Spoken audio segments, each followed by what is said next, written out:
उपलक्ष्य में programme plan किया गया है।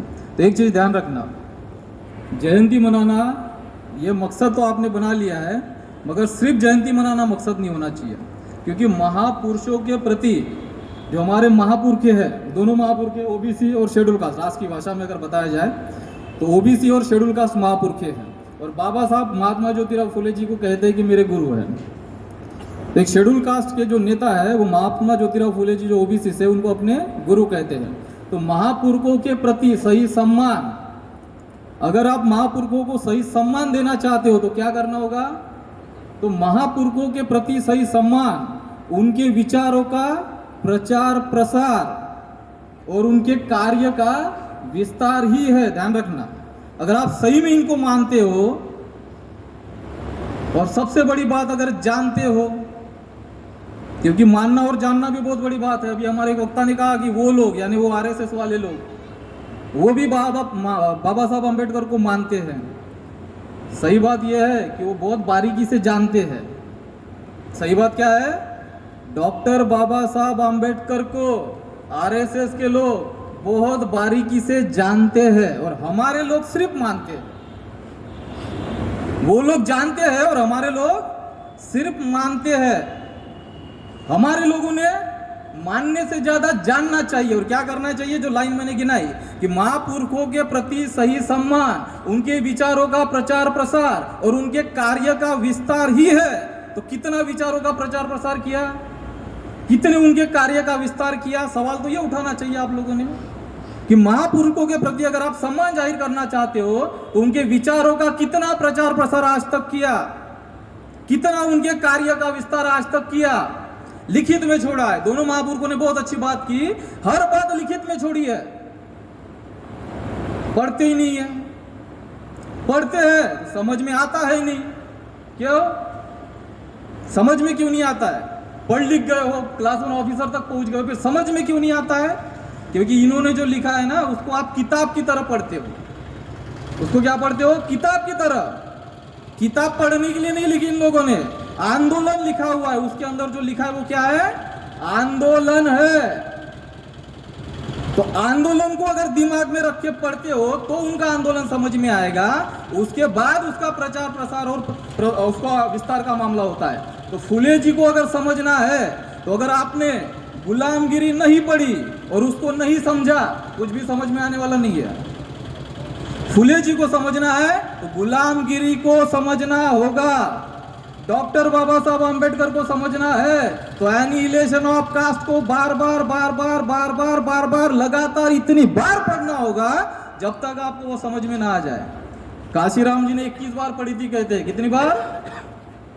21 बार, तब उनको समझ में आया। 21 बार पढ़ने के बाद क्या थे वो? साइंटिस्ट थे, दिमाग उनका साइंटिस्ट का था। बाल की खाल निकालने वाला दिमाग होता है साइंटिस्टों का। 21 बार पढ़ना पड़ गया। आपको कितनी बार पढ़ना पड़ेगा? लिखा किसने? साधारण समझ रहे हो क्या? विश्व के विद्वान व्यक्ति, विश्व के सिंबल ऑफ नॉलेज का टैग लगता है, विश्व के विद्वान व्यक्ति ने लिखा। एक बार पढ़ोगे समझ में आ जाएगा, इतने महान हो गए हो। बाबा साहब ने लिखा, आपने एक बार पढ़ा, समझ में आ गया, इतने विद्वान हो गए हो।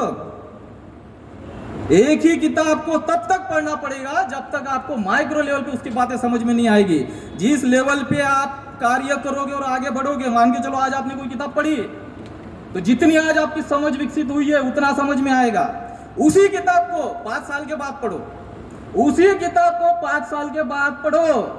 जैसे ही आपका विकास होगा ना, उस लेवल की बातें उसी किताब में दिखेगी। 10 साल के बाद उसी किताब को पढ़ो। जितना मानसिक विकास हुआ 10 साल के बाद उस लेवल की बातें समझ में आएगी, क्योंकि आंदोलन लिखा हुआ है, किताब नहीं लिखी। किताब का नाम क्या बताया मैंने? गुलामगिरी। देखो शब्दों में ही सब कुछ है। क्या लिखी किताब? गुलामगिरी।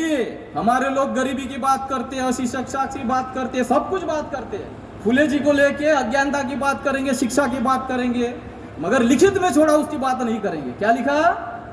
गुलामगिरी। अगर समस्या हमारी गरीबी होती, गरीबी अगर हमारी समस्या होती तो फुले जी किताब कौन सी लिखते हैं? गरीबी। क्या लिखा? गुलामगिरी। गिरी, एक एक वर्ड पढ़ लेना किताब में क्या क्या लिखा है। अब हमारे लोग जब भी फुले जी का जिक्र करेंगे क्या कहते हैं, शिक्षित करने के लिए का लाइन गिनाएंगे, विद्या बिना मति गई, गति बिना वित्त गया, वो सब लाइन सुनाएंगे। कई लोगों को पूछा क्या शिक्षा देना मकसद था? महात्मा ज्योतिराव फुले जी का उद्देश्य क्या शिक्षा देना था? तो जवाब है नहीं था। ध्यान रखना, महात्मा ज्योतिराव फुले जी का उद्देश्य शिक्षा देना नहीं था। उद्देश्य क्या था? उद्देश्य था गुलामी से मुक्ति, इसलिए किताब लिखी गुलामगिरी। फिर शिक्षित क्यों कर रहे थे? क्योंकि अज्ञानता के वजह से हम गुलाम है, ये हमको समझ में नहीं आ रहा था। हम गुलाम है, ये किसके वजह से समझने में नहीं आ रहा था? हमारे अंदर जो अज्ञानता थी, उस अज्ञानता के वजह से हम गुलाम है, ये हमको समझ में नहीं आ रहा था। इसलिए इन गुलामों को गुलामी का एहसास होना चाहिए, इसलिए उन्होंने शिक्षा देने का मामला शुरू किया। तो शिक्षित होने के पीछे मकसद था, शिक्षा देना मकसद नहीं था। शिक्षा देने के पीछे मकसद था, और मकसद था गुलामी से आजादी। क्या मकसद था? गुलामी से आजादी। अब चेला कौन होता है? देखो, चेला कौन होता है? सही मायने में गुरु का चेला कौन होता है? तो बाबा साहब अंबेडकर ने कहा था कि फूले जी का मैं अकेला ही वारिस बचा हूं। बाबा साहब की वर्डिंग है कि फूले जी का मैं अकेला ही वारिस बचा हुआ हूं। तो जो आंदोलन गुरु चलाता है, उसी आंदोलन को जो पूरा करने का काम करता है, वही सही मायने में उनका चेला होता है। तो फूले जी ने लिखा गुलामगिरी, तो बाबा साहब भी क्या कह रहे हैं? बाबा साहब अंबेडकर भी कहते हैं गुलामों को गुलामी का एहसास कराओ तो वो विद्रोह करेगा। आया रिश्ता समझ में? फुले जी आंदोलन चला रहे गुलामगिरी से आजादी का, तो उनको जो गुरु मान रहे डॉक्टर बाबा साहब अंबेडकर, वो भी क्या समझा रहे? गुलामों को गुलामी का एहसास कराओ तो वो विद्रोह करेगा। दोनों महापुरुष के समझा रहे कि हमारी समस्या गुलामी है, और गुलामी से सबसे बड़ा समाधान आजादी है। अब सबसे बड़ी अफवाह इस देश की वो भी बता देता हूं, क्योंकि मैं तो गुलामी से आजादी की बात कर रहा हूं। और देश की सबसे बड़ी अफवाह क्या है? तो 15 अगस्त 1947, 15 अगस्त 1947 को हम लोग आजाद हो गए। ये क्या है? देश की सबसे बड़ी अफवाह है। अब कैसे है? तो 15 अगस्त 1947 को देश किन की गुलामी से आजाद हुआ? 15 अगस्त 1947 को देश किन की गुलामी से आजाद हुआ? तो जवाब है अंग्रेजों की गुलामी से आजाद हुआ। किन की गुलामी से? अंग्रेजों के गुलामी से आजाद हुआ। क्या महात्मा ज्योतिराव फुले जी अंग्रेजों के खिलाफ गुलामी से आजादी की बात कर रहे थे? लिखा उन्होंने अपने लिटरेचर में कि ये शूद्र और अति शूद्रो, अंग्रेजों के गुलामी से आजादी हासिल करो, ऐसा लिखा? क्या बाबा साहब अंबेडकर अंग्रेजों के खिलाफ आजादी का आंदोलन चला रहे थे? तो ना फुले जी अंग्रेजों के खिलाफ आजादी का आंदोलन चला रहे थे, ना डॉक्टर बाबा साहब अंबेडकर अंग्रेजों के खिलाफ आजादी का आंदोलन चला रहे थे। तो आप लोग 15 अगस्त 1947 को आजाद हो गए, ये क्या है?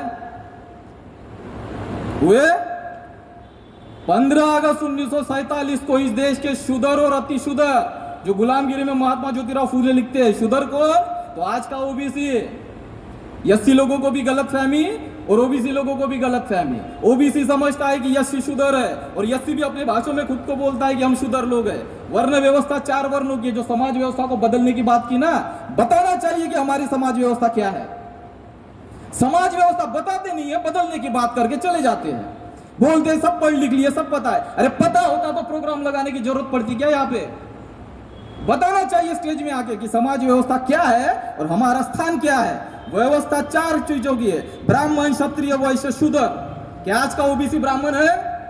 नहीं है। क्या आज का ओबीसी क्षत्रिय है? नहीं है। क्या आज का ओबीसी बनिया है? नहीं है। फिर चौथा वर्ण कौन सा है? शूद्र। तो आज का ओबीसी कौन है?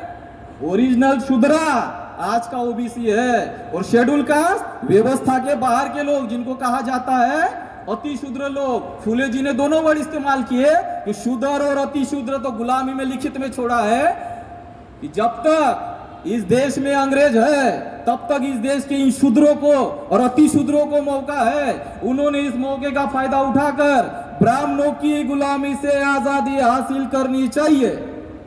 क्या लिखा? अंग्रेजों की गुलामी से नहीं लेगा, गुलामी से आजादी की बात कर रहे हैं। और किन की गुलामी से? तो जब तक इस देश में अंग्रेज है तब तक शूद्र अति शूद्रों को मौका है, मौके का फायदा उठाओ और ब्राह्मणों की गुलामी से आजादी हासिल करो। यही बात बाबा साहब लिखते हैं कि गुलामों को गुलामी का एहसास कराओ तो वो विद्रोह करेगा।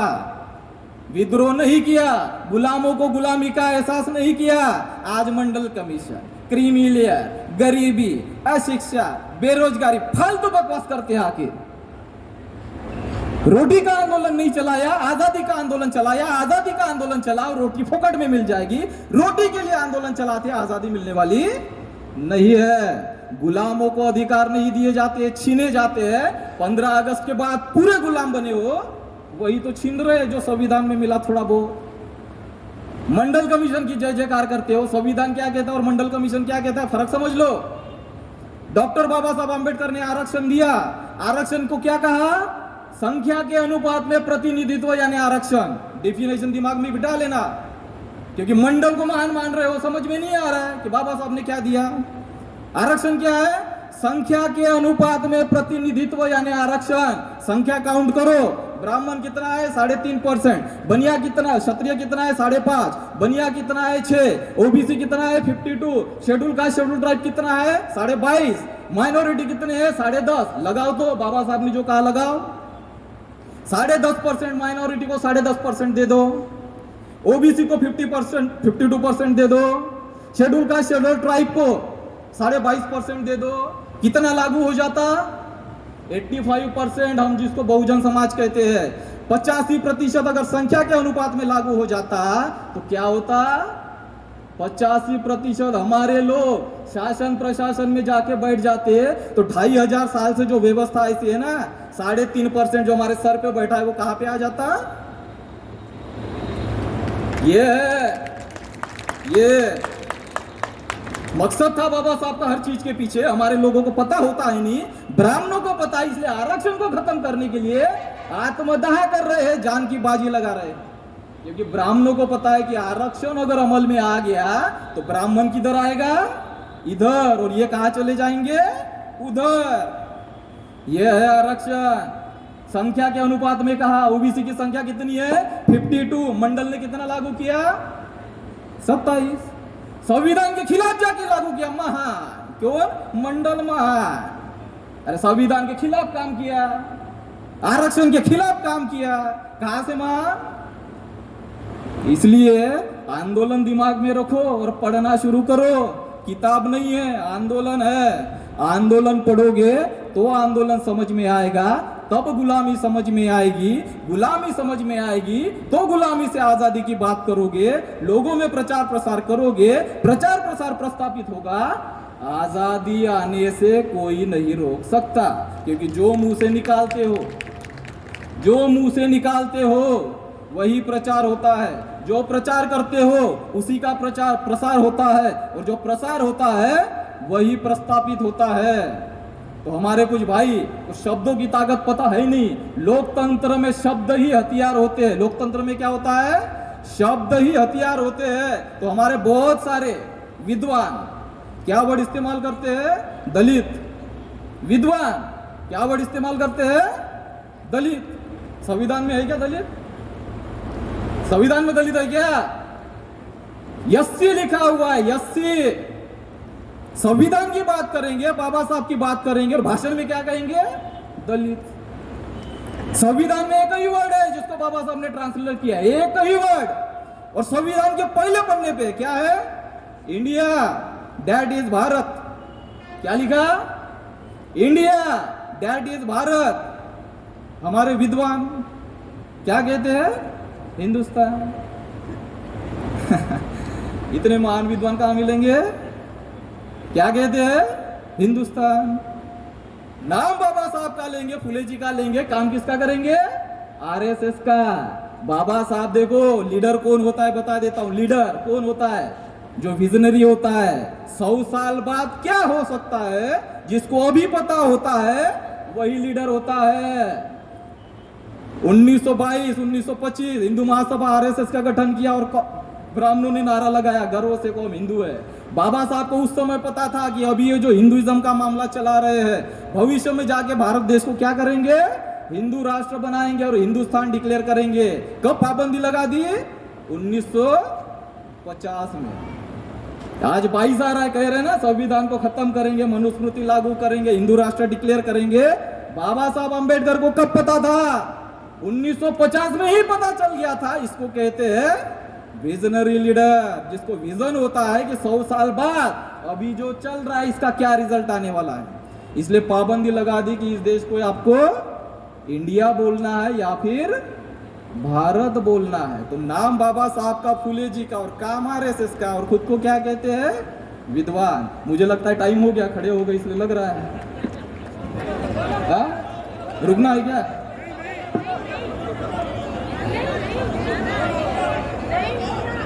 ना खड़े हो गए इसलिए पूछ रहा हूं।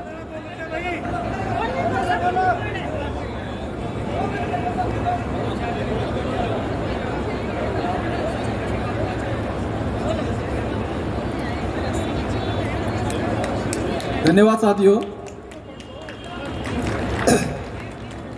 मेन बातें मैं इसलिए तो शेयर कर रहा हूं ना क्योंकि यहाँ पे सब क्रीम आई हुई है, समाज की क्रीम आई हुई है। तो हम लोग जो कहते हैं ना कि जुड़ जाओ, हो जाना चाहिए, ऐसा कर लो वैसा कर लो, तो सजेशन देना बहुत आसान है। सजेशन देना बहुत आसान होता है और सजेशन देने वाले हमें बहुत मिलते हैं, मगर उस पर निर्माण करना, उसका विकास करना और उस पर अमल करने वाले लोग नहीं मिलते। सजेशन देने वाले लोग बहुत मिलते हैं। और मेन मामला यह है कि अगर समाज की क्रीम को सही दिशा में अगर आप ले जाओ, इस क्रीम को अगर आप सही दिशा में ले जाओ ना, तो जो हमारे क्राउड है, जो गांव देहात के लोग हैं, वो आपके पीछे पीछे आ जाएंगे। क्योंकि एक एग्जांपल मैं हमेशा देता हूँ कि 100 भेड़ों को हाँकने के लिए एक ही गडरिया चाहिए होता है। यहाँ पे हमारे गडरिये बैठे हैं, यहाँ पे क्या है, यहाँ पे हमारे गडरिये बैठे, लेकिन गडरियों को ही पता नहीं है कि समाज को किस दिशा में ले जाना है। दिक्कत यहाँ पे है। तो गडरियों को अगर दिशा पता चल गई, गडरियों को अगर दिशा पता चल गई, तो हमारे जो भेड़ है गांव में बसे हुए बेचारे, जिनको हम लोग अनपढ़ गवार क्या क्या कहते रहते हैं, उनको सही दिशा में लाना बहुत आसान होगा। तो मैंने शुरुआत में जो लाइन कही वो एक बार फिर रिपीट करता हूँ कि महापुरुषों के प्रति सही सम्मान, उनके विचारों का प्रचार प्रसार और उनके कार्य का विस्तार ही है। तो सबसे मेन मामला है कि उनका विचार क्या था और उनका कार्य क्या था। तो उनका विचार था कि इस देश से किसी भी हालत में ब्राह्मणिज्म को जड़ से नष्ट करना, क्योंकि बाबा साहब ने बहुत इंपॉर्टेंट वर्ड इस्तेमाल किया, एनिहिलेट। बाबा साहब ने जो वर्ड इस्तेमाल किया वो क्या था? एनिहिलेट। जातियों का बीज नाश उसको कहा जाता है किताब को, कि बीज भी नाश कर दो, इस हद तक खत्म करो कि बीज भी नहीं बचना चाहिए। अगर बीज बच गया तो क्या होगा? फिर वो गंदगी का पौधा उग आएगा। इसलिए इस हद तक उसको खत्म करो कि बीज भी नहीं बचना चाहिए। ये उनका विचार था, यानी कास्टलेस सोसाइटी का निर्माण करना।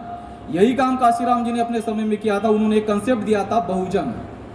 तो बहुजन के नाम पे सभी एससी, सभी एसटी, सभी ओबीसी और सभी माइनॉरिटी को जोड़ने का काम किया। वर्तमान में उससे आगे का कंसेप्ट है जिसको वर्ल्ड लेवल पे मान्यता मिली हुई है, वो कंसेप्ट है मूल निवासी।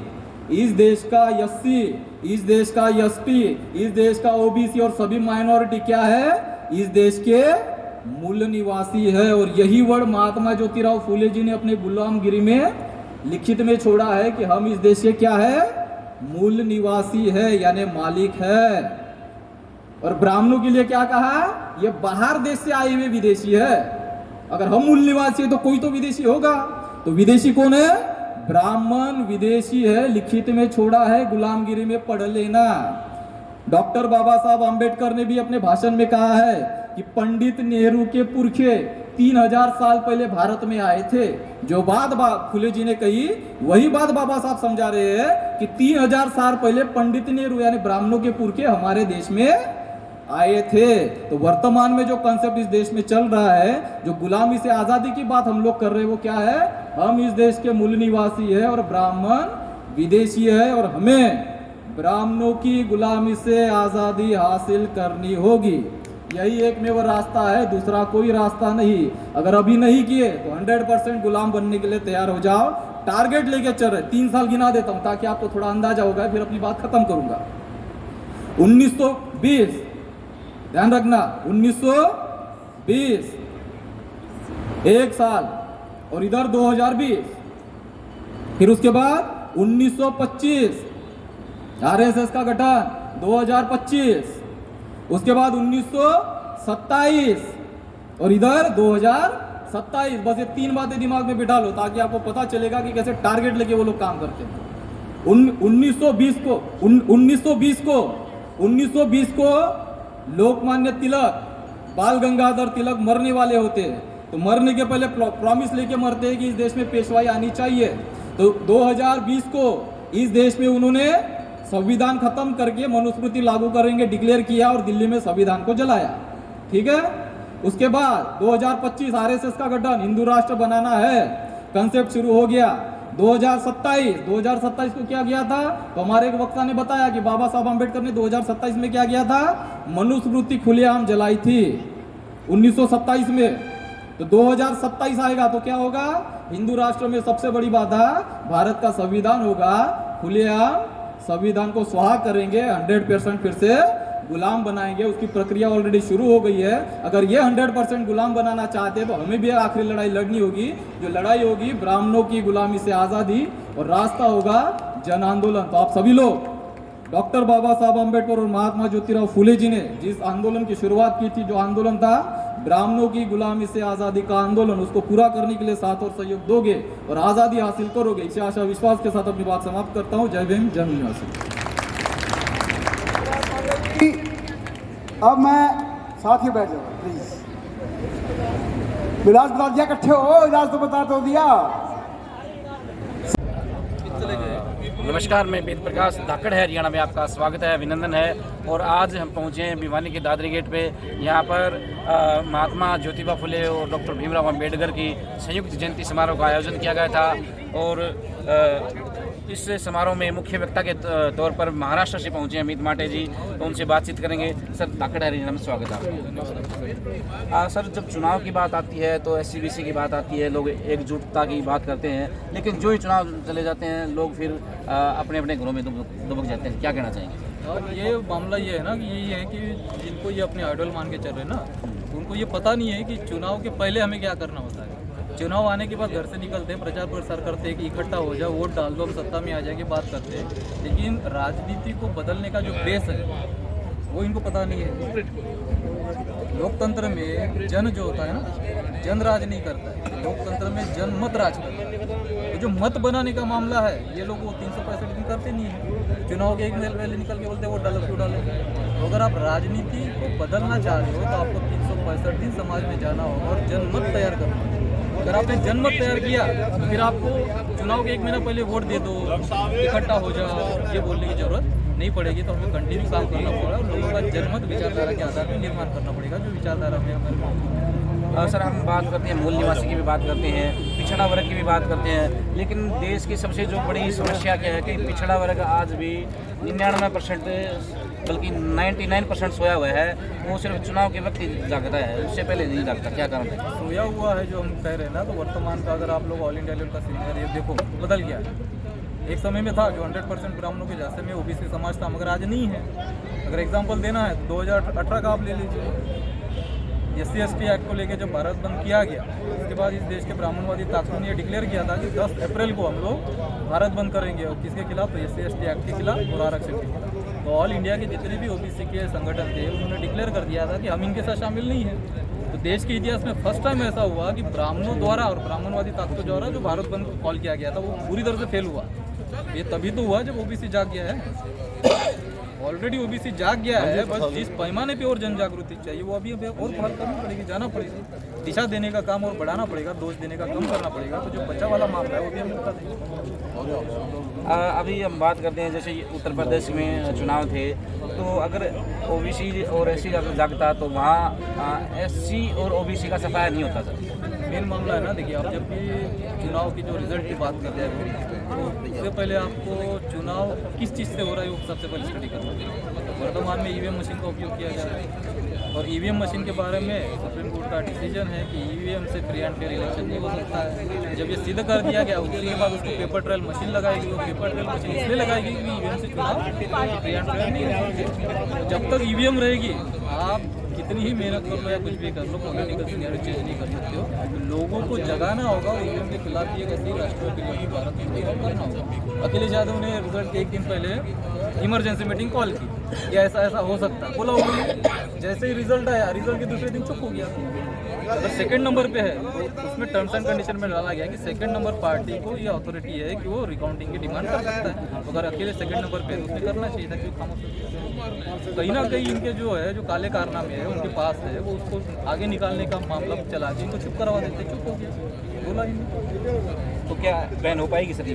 करना पड़ेगा, बैन होगी नहीं अपने आप। हमें लोगों को इसके खिलाफ जितने भी पॉलिटिकल इंटरेस्ट रखने वाले लोग हैं उनको बताना पड़ेगा, जन जागृति करनी पड़ेगी और बड़े लेवल पे आंदोलन करना। जैसे हमने किया इससे पहले एनआरसी इन्होंने जब लागू करना चाहा तो भारत बंद का कॉल किया। आज ठंडे बस्ते में 13 पॉइंट रोस्टर इन्होंने खड़ा किया, हमने भारत बंद किया ठंडे बस्ते में। तो ईवीएम के खिलाफ भी लोगों को जगाना होगा और भारत बंद बड़े लेवल पे आंदोलन सफल करना होगा। इसको चढ़ना पड़ेगा, क्योंकि लोकतंत्र में तो जनता की मर्जी चलती है ना, इनकी थोड़ी चलती है। तो जनता को जगाओ, ईवीएम के खिलाफ आंदोलन करो, 100% को पीछे। धन्यवाद, धन्यवाद। Thank you.